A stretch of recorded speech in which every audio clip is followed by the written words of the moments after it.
afternoon, magandang hapon, mayang hapon kanang tanan, ilabi na sa mga taga Tagum, Davao, sa Bisaya, mga Bisaya sa Visayas and Mindanao, o mga Bisaya nga niya po diri sa Manila. Magandang hapon sa ating lahat. Una sa lahat, I would like to acknowledge the presence of our distinguished guests. I beg for your indulgence and your patience because like the typical teacher, I will make a roll call of people, of personalities whose help and whose inspiration you would like to acknowledge in the department. The first three speakers kanina come from public service dynasties. They come from families which have served the country for several generations or mga siblings. All of us know Senator Sherwin P. Gatchalian. He has ang brother niya is mayor. Another brother is congressman. And his father is a major supporter of many of our endeavors in education. And as former mayor of Valenzuela, Senator Gatchalian had always had his heart on education. He initiated many projects, new things. For example, the Nanay Academy, infrastructure, and so on. Hindi pa siya senador, ang puso niya ay halatang-halata na para sa edukasyon. Si Congressman Romulo naman ay isa ding public service dynasty member, ang kanyang pamilya, ang kanyang kapatid, ang kanyang ama, ang kanilang lolo ay talagang nagsilbi sa ating bansa. Walang Pilipino na hindi nakakakilala sa pangalang Romulo. At ngayon, si Congressman Romulo ay talagang taos-pusong nagsisilbi, nagbibigay ng advice, frank advice, useful observations on the matter of basic education. So itong ating mga supporters ay hindi lamang ngayong panahon lang nagkaroon ng interes sa edukasyon. Ang kanilang pamilya, ang kanilang mga kapatid, even mga ninuno, as in the case of the Romulos, for example, ay talagang ang puso ay nasa edukasyon na for several generations. Si Dax Kuwa naman, ang kanyang ama ay kulig ko sa University of the Philippines, member siya ng faculty, and before Dax, ang kanyang ama naman ay ang congressman, and they have always supported education. And I have told Dax that his province is one place which I want to visit because I have heard so much of the initiatives that they have undertaken, especially in the training of teachers sa kanilang state local college doon sa kanilang probinsya, sa province of Quirino. So itong ating tatlong speakers, I would like to give praise, to give acknowledgement because they are not supporting us by accident or by some other intentions, because their families, their dynasties have been involved in education for several generations. And I'd like to say good afternoon and thank you to them.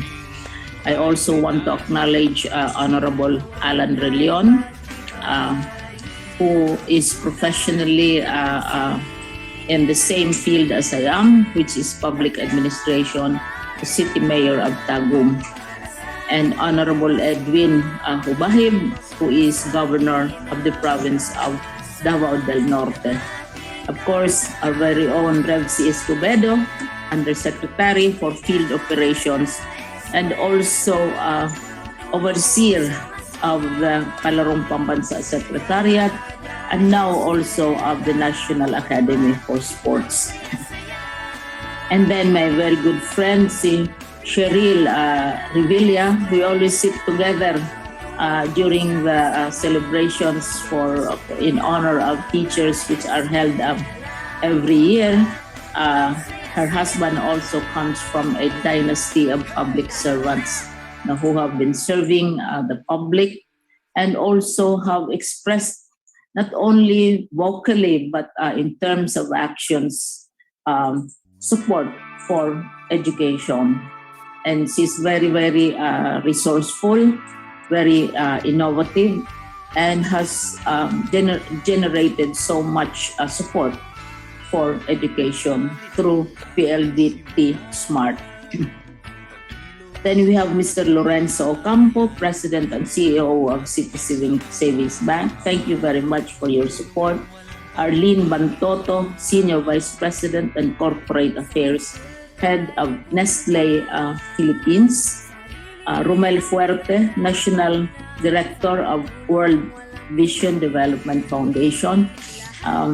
One of my very, very favorite civil society and faith-based organizations, chaired by no less than former Chief Justice of the Supreme Court.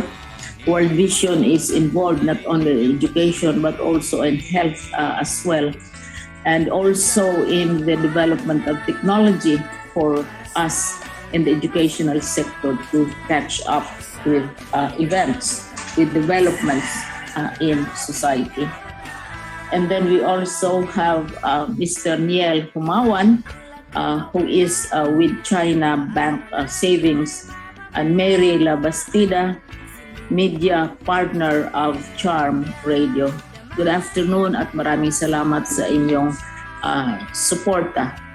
And I'd also like to congratulate most of all, of course, the group, the strand of Undersecretary Tony Umali, who through these years have been competing with himself, exceeding previous years' accomplishments with even more laurels and more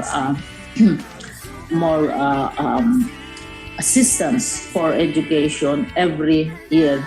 He competes with himself and his staff, does it with all support. So congratulations for all the preparations, for all the adjustments that have to be made because of the unique circumstances of our pandemic at this time. I don't need to review anymore the accomplishments, what has been done with Brigada Eskwela, and why it has become an institution, a major part, a major program of the Department of Education, where the entire community gathers together and helps out in whatever way each member can.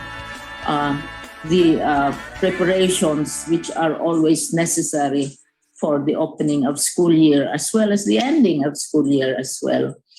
And I have seen for the past 4 years what Brigada Eskwela has done for places where there have been very special challenges, like in Marawi or in Batangas, where we had a series of natural disasters, volcanic eruptions, floods, and so on.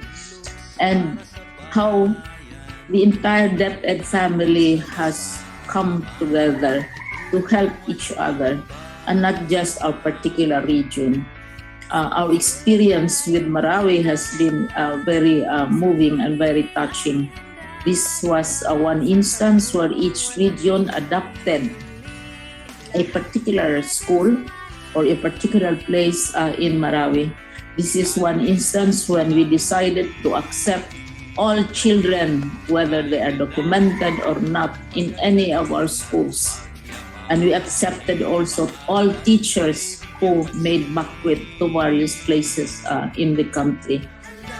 This is an instance where we promulgated policies which were not the usual policies, but which we knew was necessary to make education continue. And such experience with Marawi has helped us in dealing also with the very difficult challenge of the current pandemic, wherein we accept students who transfer and who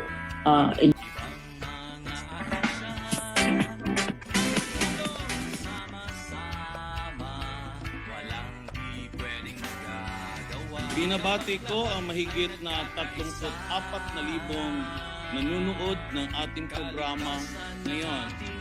This year's Brigada Eskwela takes on a new platform. At its backdrop are word analytics such as challenges, resilience, strong future, better organization, distance learning modalities, training of teachers, learning opportunities, and learning mechanisms. From our critics, the word analytics perhaps are weak education, not ready, will never be ready, divide us, they are always better, and we can never match their expectations, and so on and so forth. Leaning heavily on what we have accomplished this recent school year with the strong leadership of our very formidable secretary, Leonor Magtolis Briones, the undersecretaries, assistant secretaries, bureau and regional directors, superintendents, school heads, legislative and local government leaders, stakeholders, alumni, the heroic and creative pursuits of our teachers, and every individual who has the indomitable faith on the Filipino children, then we can do better, certainly, than the past. We build better as lessons learned from the past will now give us confidence.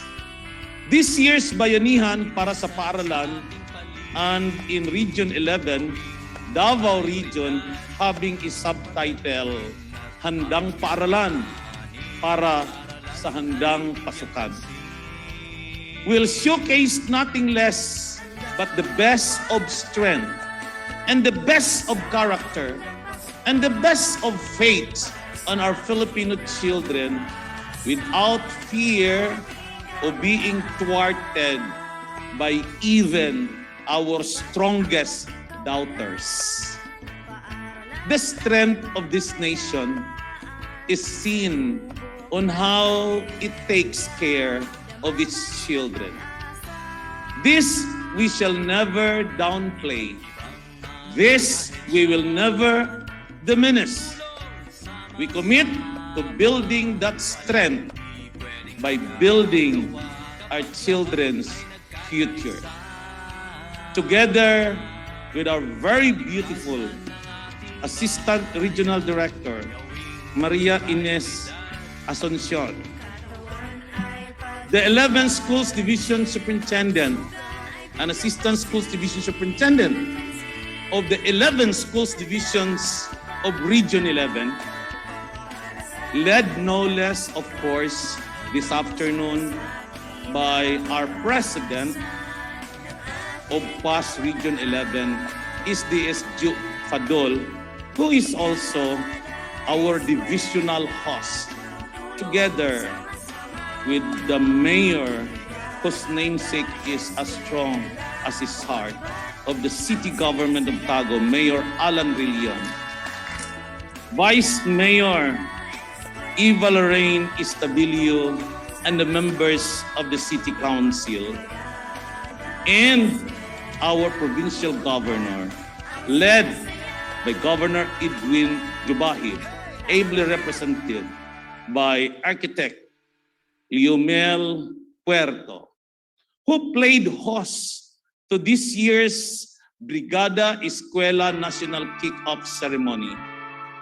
Friends, ladies and gentlemen, we are honored to contribute a piece of our humble contribution to the building of a nation. To all of you, together with our faith in the children of tomorrow, as we want to see a better tomorrow.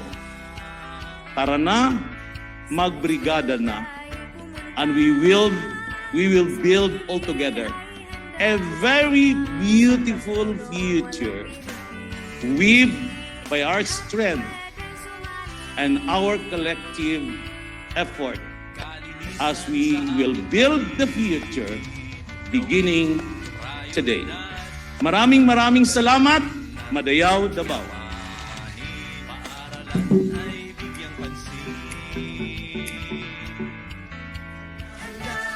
My due respect to Secretary Briones, to all local government officials in attendance, with a special mention of Davao del Norte's Provincial Governor Edwin Hubahid, and Tagum City Mayor Alan Rillion, to all DepEd Undersecretaries and Assistant Secretaries, to RD Alan Farnazo and ARD Asuncion of DepEd Region 11 and their fellow regional directors, to my fellow SDSS and ESDSS, all DepEd constituents, partners, and stakeholders, and to all the dignitaries joining us in this memorable occasion, I virtually wish you all a very good day wherever you are.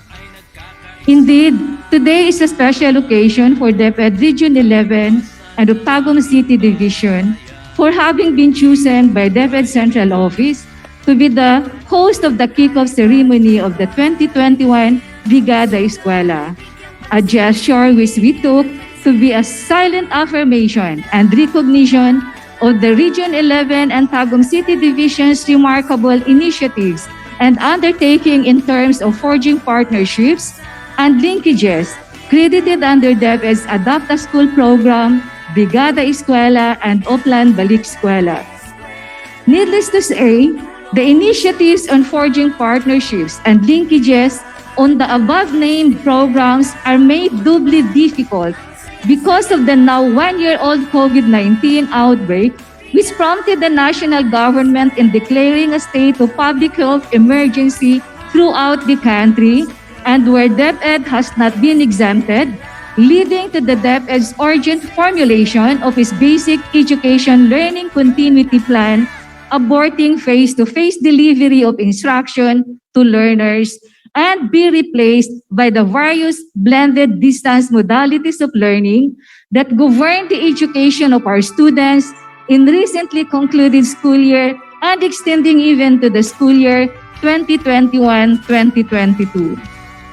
Inclusive in DepEd's BELCP is also the articulation of the various Brigada Eskwela and Oplan Balik Eskwela activities to prepare for the school opening for the previous and the coming school years, albeit some activities and events being modified against the traditional ones to suit with the present difficult needs of the schools caused by the COVID circumstances, focusing mainly on the essence of pagpapanatili ng bayanihan sa paaralan tungo sa kalidad ng edukasyon para sa kabataan, and with the aim of promoting sustainable and safe living, highlighting the application of knowledge and convergence of efforts to address the required health standards and social issues at home, in school, and in the community in the context of COVID-19. Due to the COVID predicament we've been facing at the moment, the new concept of Brigada Eskwela is now focused on strengthening preparations and partnership engagement to ensure that learning continues in the incoming school year, even in the time of COVID-19, highlighting partnership initiatives that complement DepEd and the school's efforts stipulated in all learning continuity plans to ensure that quality basic education will continue despite the challenges posed by the pandemic. Along this vein, I believe I am remiss with my job if I fail to mention the great efforts exerted by our ever-supportive external stakeholders. Number one on the list is our local government unit officials, headed by Tagum City Mayor Alan Rillion in Tagum City, all parents, NGO partners, and alumni, to mention some few. And of course, who would ever fail to recognize the selfless efforts and dedication of our Brigada Eskwela and Balik Eskwela coordinators, headed by all the schools and division focal persons. And who in Tagum City Division is no other than Mr. Anwar Maadel and Mr. Ali Maguindanao of the Regional Office of Region 11, ably headed by RD Alan Farnazo and ARD Asuncion. For all these efforts done and we will still be doing in pursuit of continued academic excellence, I am joined today by all the constituents of DepEd Region 11 and Tagum City Division in our heartfelt welcoming you in this momentous national Brigada Eskwela Kick-Off program. With this warm welcome is also our never-ending gratitude to each and every one of you for everything that you have done to our learners mula noon hanggang ngayon. May the force continue to be upon us all as we labor to deliver only the best for our teachers and learners in spite and despite all. Dahil karapatan ng bawat bata ang makapag-aral at karapatan ng bawat bata ang mangarap. At mulat sa pool hanggang ngayon, sa hirap at ginhawa, maaasahan ninyong lahat na kaming inyong mga kaguruan, maaaring kami ay susuka, pero hindi susuko. Having said all this, again, thank you so much for joining us in this momentous event. And as ESDS Mel has been saying, tara na, brigada na tayo. Sa ating superintendent, Sir Rinaldo Villena, to our assistant superintendents, Dr. Jinky Paman, Dr. Marilyn Dibuyo, at sa lahat po ng mga pinuno ng ating kagawaran. Ang ating taunang pagsasagawa ng Brigada Eskwela ay ito ang paghahanda natin sa ating paralan sa pagbubukas ng ating pasukan. Ito ay ginagawa natin taon-taon upang maihahanda natin ang ating paralan. Ngunit sa ngayon ay kakaiba ang pagsasagawa natin dito dahil meron tayong kinakaharap na pandemya. Ngunit ganun pa man, patuloy pa rin tayo sa ating bayanihan para sa paaralan. Tayo pa rin ay magkakaisa at magsama-sama upang maging handa ang ating paaralan. Ako po ay lubos na nagpapasalamat sa ating kagawaran dahil patuloy pa rin ang kanilang programa at proyekto upang maipagpatuloy ang lahat ng mga ito. Sa pamamagitan ng ating mga donasyon at pakikisa ng ating mga stakeholders, mga magulang, kasama natin sa edukasyon, alam ko na kahit meron tayong mga pagsubok na hinaharap ngayon, ito ay ating matatagumpayan at malalagpasan. Kaya sa ating mga magulang, sa ating mga guro, kasama natin sa ating pagbibigada o paghahanda sa paaralan. Tayo na, halina't magbayanihan tayo para sa paaralan. Santo Niño Elementary School nagaawhag sa ato ang mga tinahod nga ginikanan o gingon man sa ato ang mga stakeholders sa pagsalmot sa tinuig nga aktibidad sa atong tulunghaan. Kini ang Brigada Eskwela 2021. Tumong niini nga masigurong andam ang atong tulunghaan sa umaabot nga pag-abri sa klase. Bisan pa man ug luyo sa hagit sa pandemya nga ato ang gisagubang karon, kami magpabilin nga andam sa paghatag og dekalidad nga edukasyon sa ato ang mga bata. Kami mapasalamaton sa inyong hingpit nga kooperasyon ug mag-amping kitang tanan.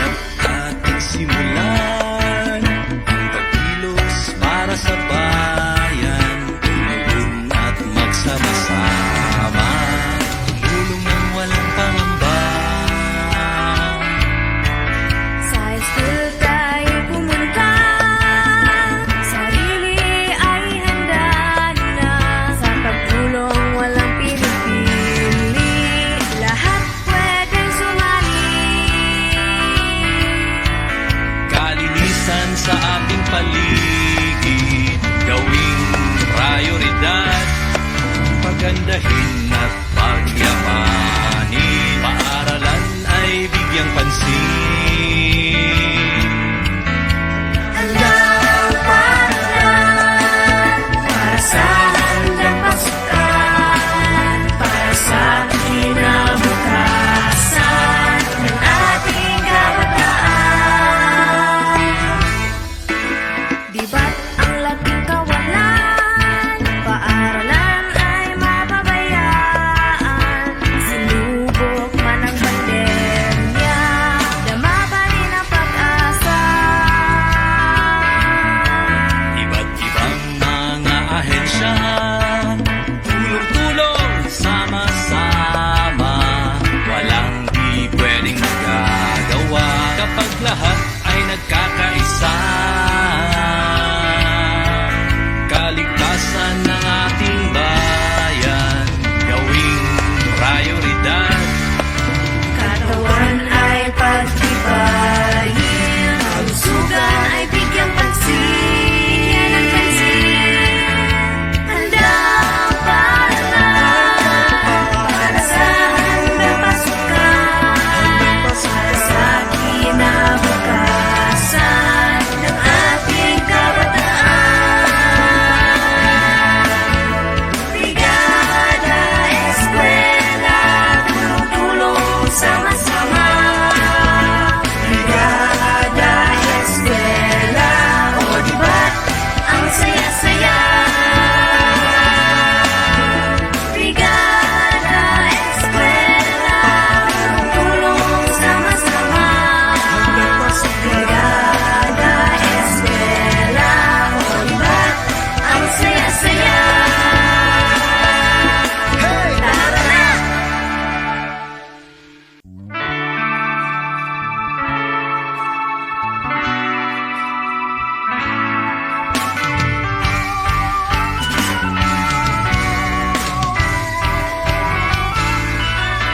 Halina't ating simulan ang pagkilos para sa bayan. Tumulong at magsama-sama, tumulong ng walang pangamba. Sa school tayo pumunta, sarili ay handa na. Sa pagtulong walang pinipili, lahat pwedeng sumali. Kalinisan sa ating paligid, gawing prioridad. Pagandahin at pagyamanin, paaralan ay bigyang pansin.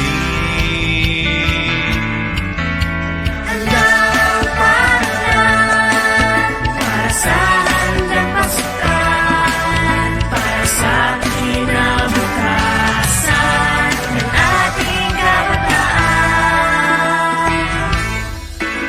Di ba't ang laking kawalan, paaralan ay mapabayaan.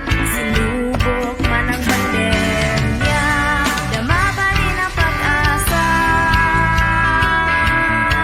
Iba't ibang mga ahensya, tulong-tulong, sama-sama, walang di pwedeng magagawa kapag lahat ay nagkakaisa. Ang Santo Niño Elementary School ay handa na sa Brigada Eskwela 2021. Sunod iyong kalidad. Tara! Brigada na! Sa mga nais maghandog ng inyong donasyon, ito ang ilan sa pangangailangan ng ating paaralan. Para sa pagpapanatili ng kalinisan, maaaring mag-donate ng dustpan, walis, basahan, doormat, o disinfectant spray. Upang mapanatili naman ang seguridad ng ating kalusugan sa loob ng paaralan, makakatulong ang alcohol, vitamins o food supplement, face shields at face mask, alcohol dispenser, emergency kit, at thermal scanner. Para naman sa pagsasaayos at pagkukumpuni, malaking tulong ang simento, pintura, brush, kahoy, roofs, electrical supplies, plywood, pako, at iba pang mga kagamitan. Upang mapayabong naman ang ating hardin sa paaralan, malugod naming tatanggapin ang mga vegetable and fruit-bearing seeds, garden tools, water sprinkler, recycled containers, at garden soil.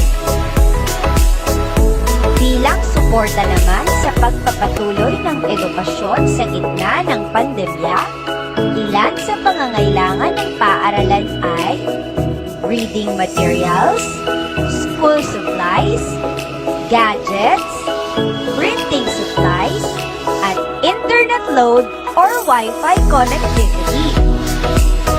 Kung ikaw naman ay handang magbigay ng voluntaryong serbisyo, ito ang ilan sa mga pangangailangan ng paaralan: paglilinis, pagkukumpuni, pagpipintura, at iba pa. Sadyang mahirap ang pagpapatuloy ng edukasyon sa gitna ng banta ng COVID-19. Ngunit sa ating pagtutulungan ay tiyak ito'y ating mapagtatagumpayan. Halina at